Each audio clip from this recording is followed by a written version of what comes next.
Hi ma'am, మీ పేరు? Hello, I'm Anita గాలి.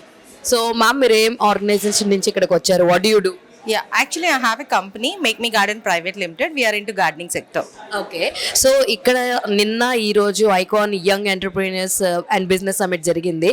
So దీనికి రావడం వల్ల మీ బిజినెస్కి ఎలాంటి బెనిఫిట్ పొందిందని మీరు అనుకుంటున్నారు?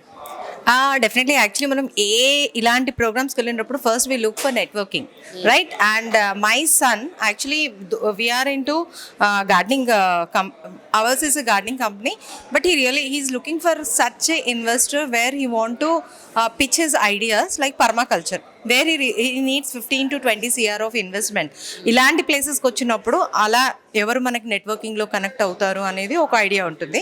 And yesterday and today whatever sessions we have attended, today was the main topic where today my son is also here with me, Rohit Gali, and we were in breakout room of MSME. So definitely మనకు కావాల్సినవి మాత్రం అక్కడి నుంచి చాలా valuable inputs దొరికాయి. Wear చాలా అంటే మన బ్రెయిన్కి ఏంటంటే తుప్పుపట్టు ఉంది అనిపిస్తుంది, దాన్ని వదిలిచ్చే టైప్ పాయింట్స్ మనకు తప్పకుండా దొరుకుతుంది. థింగ్స్ హ్యావ్ చేంజ్డ్ యాక్చువల్లీ, మన థింకింగ్ చేంజ్ అవ్వాలనే ఒక పాయింట్ మాత్రం నాకు బాగా పట్టుకుంది అనమాట. సో అన్నీ మారిపోయాయి. మార్పు అనేది మనలో రావాలి, మన ఆలోచన విధానంలో, మైండ్ సెట్లో. సో చాలా మంది అప్కమింగ్ ఎంటర్ప్రీనర్స్ కానీ, బడ్డీ ఎంటర్ప్రీనర్స్ కానీ, లేదంటే ఎంటర్ప్రీనర్ అవ్వాలనుకునే వాళ్ళకి ఇలాంటి సమిట్స్ ఎంతవరకు ఉపయోగపడతాయని అనుకుంటున్నారు మీరు?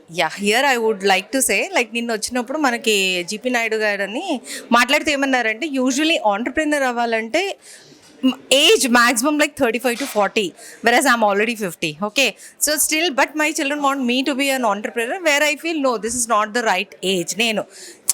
They still doesn't agree, but I want my children really to take up this. So that's the reason I always keep pushing them to come to such programs where they have that వాళ్ళకి అవ్వాల్సిందని ఇంకా స్ట్రాంగ్గా ఇది తీసుకుంటారని చెప్పి.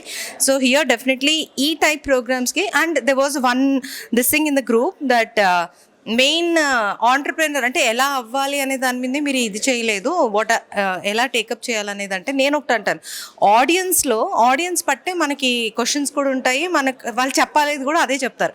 So when they found in audience that above, నా age group కన్నా above ఉన్నప్పుడు వాళ్ళు అంత పిచ్ చేయలేరు. So I would request icon that see next time the hall is full of youngsters, then definitely ఆ ఎనర్జీ వేరేగా ఉంటుంది. That's my opinion. Thank you so much. Yeah, welcome.